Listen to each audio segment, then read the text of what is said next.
उसी जगह से, उसी पार्थिव शिवलिंग से महादेव प्रकट हो गए। बोले ऐसा कौन मेरा भक्त होगा जो अपने आप को महादेव के ऊपर चढ़ा दिया। इतना मेरा महादेव दयालु है, दया। इसलिए एक सुंदर सी बात है, कहते हैं निरंतरम बने गत्वा मृगहंति रमानिशा चैर्यं च विधिं तत्र करोति रम्बनं सदा।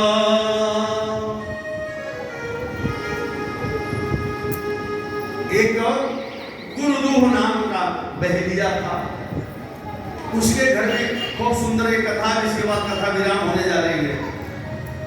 तो सुंदर से उसके घर में कोई भोजन नहीं था,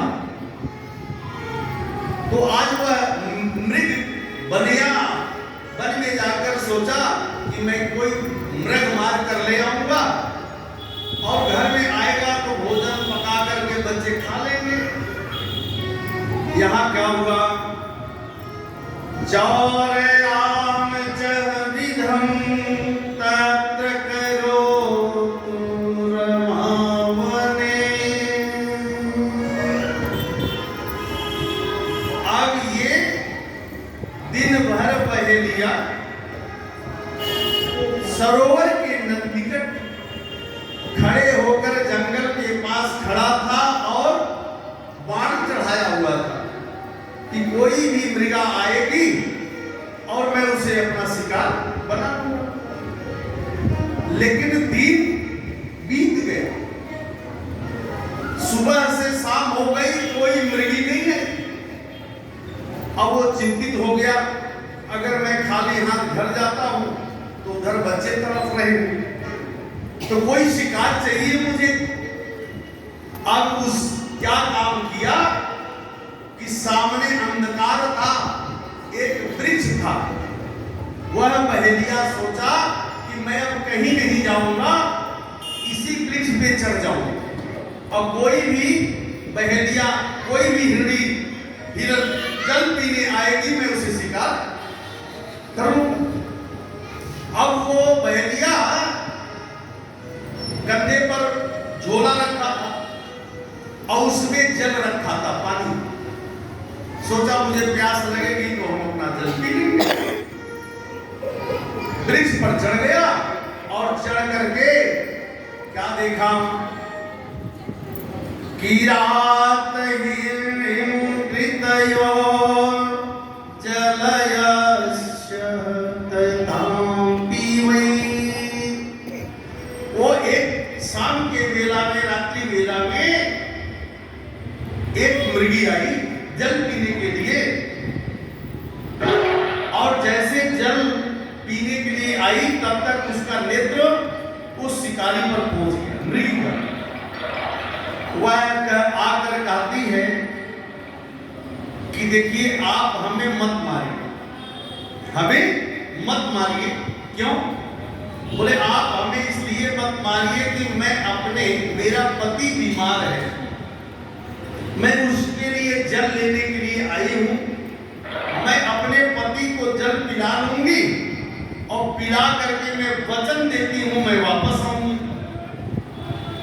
बहेलिया ने कहा यह विश्वास तो नहीं हो रहा है, पर वो शपथ ली, मेरा विश्वास करिए, मैं जो कह रही हूं वो सत्य है। अब जब बहेलिया ने बाण को निकाला तो जिस वृक्ष पे चढ़ा था वह वृक्ष कोई और नहीं था, वह बेलपत्र था, बेल का पेड़ था।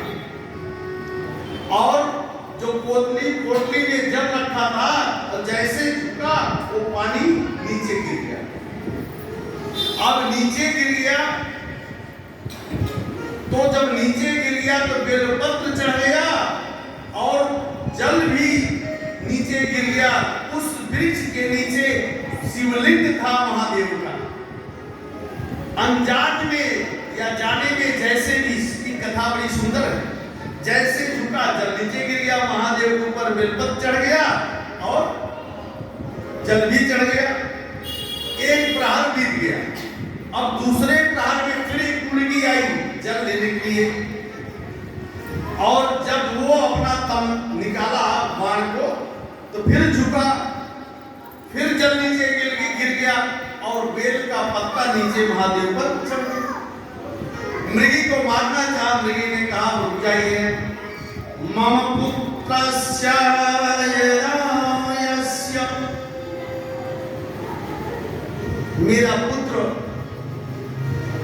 मेरा पुत्र का पैर टूट चुका है और वो तड़प रहा है, मैं अपना जल केवल पहुंचा दूं, आप फिर मेरा शिकार कर लीजिए। तो बहेलिया ने सोचा लो, एक तो आई थी तो उसका पति बीमार था, मैंने उसको छोड़ दिया, अब ये भी आ रही है तो कह रही है मेरा पुत्र बीमार है, पैर कट गया, तो इसके लिए जल ले जा रही। तो विश्वास दिला करके वो भी जल लेकर चली गई। दो प्रहर बीत गया, अब तीसरे प्रहर का समय आ गया। जैसे हिरनी आई, जो पति पहली वाली हिरनी जब आई तो वो अपने पति से कहती है अब हमारा आपका आखिरी मुलाकात है, मैंने किसी को वचन देकर आई हूं, क्योंकि उसके परिवार भूखे मर रहे हैं, और अगर मैं यहाँ अगर वो मुझे मार देता तो हम आपको 5 जल नहीं मिला पाती, इसलिए अब हमारा आपका अंतिम मुलाकात है, बस हमें छोड़ दीजिए, अब हम जाएं, किसी को मैं जुबान देकर आई हूं। अब हिरण्य उसका पति हिरणी का पति रोक रहा है, लेकिन वो कह रही नहीं, वचन जो मैंने दिया है उसे निभाऊंगी। जैसे राजा दशरथ ने वचन को निभाया, उन्होंने चाहते तो झूठ बोल देते, लेकिन वचन को निभाया कि मैं प्रतिज्ञा लिया हूं, उस समय चिंता मत करो, जो भी 2 वर मांगोगी मैं तुझे दूंगा। रघुकुल रीत सदा चल जाई, प्राण जाए मरो वचन न जाए, मेरा वचन सत्य मानो। यही आज हिरणी कह करके आई, जैसे वो कमान से तीर को निकाला, झुका, जल नीचे गिर गया, बेलपत्र महादेव पे चढ़ गया। प्रहर बिकने वाला था, इतने में वो जो दूसरी हिरणी गई थी अपने बच्चों के साथ जल लेकर गई थी, वो भी अपने बच्चों को छोड़कर चली आई और सारे बच्चे रोने लगे। आ करके कहते हैं बच्चे भी मां के साथ आ गए, मैया अब मैं रहकर क्या करूं, मैं भी चलूं। इतने में क्या हुआ, सुबह हो गया। इतने में क्या हुआ, सुबह हो गया। अब जब सुबह हो गया तो जो महादेव का नीचे शिवलिंग था, उसी शिवलिंग से महादेव प्रकट हो गए। प्रेम से बोलिए महादेव भगवान की। बहेलिया ने कहा,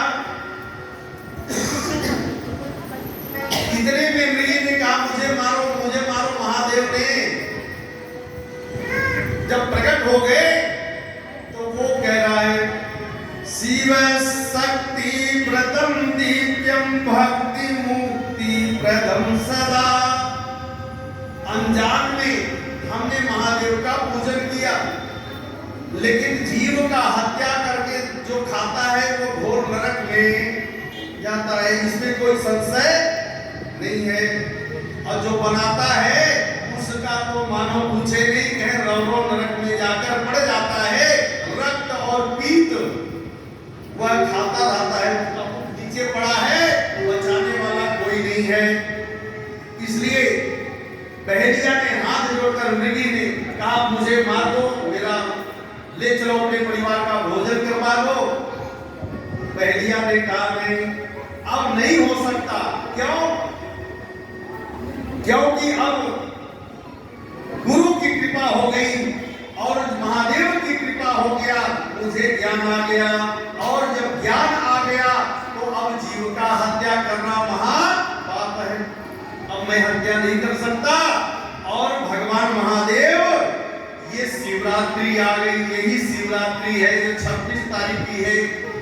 8 प्रहर महादेव का पूजा करना चाहिए, इसलिए शिवरात्रि के व्रत करो और रात्रि बेला महादेव की पूजा पाठ करो, खूब सुंदर से भाव से रखो। तो भगवान यही कह रहे हैं कि किसी का जीव जब खाओगे तो वह जीव तुझे इंतजार कर रहा है नरक में, 28 प्रकार का नरक में। न तुझे पति बचा सकेगा, न तेरा बेटा, और न तुझे धन बचा सकेगा।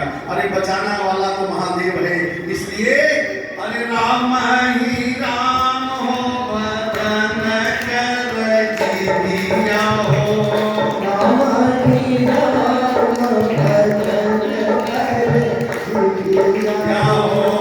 शिव शिव शिव बदन कर जीविया हो, शिव शिव शिव बदन कर जीविया हो।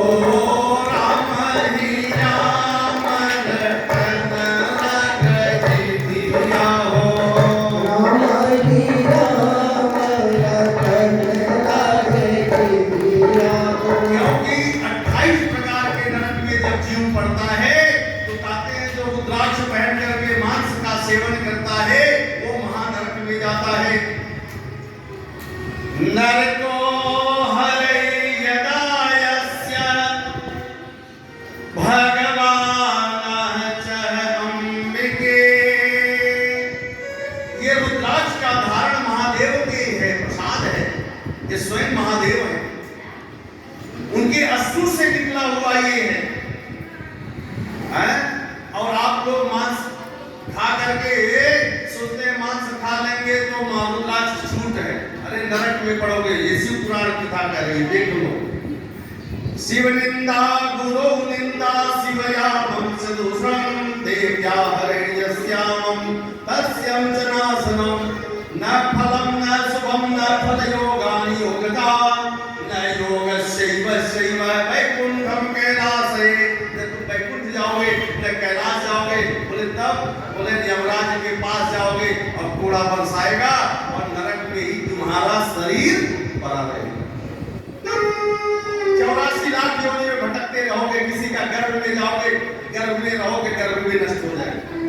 बोले दिन देखोगे नहीं रात देखोगे, फिर बोले कुछ नहीं देखोगे और जीवन में कुछ तुझे दिखाई नहीं देगा, और दिखाई ये भी चीज देगा कि मेरा कल्याण कैसे होगा। यहाँ पर कहते हैं देवी काली रात्रि काल रूपणी तथा। प्रेम से बोलिए काली माता की।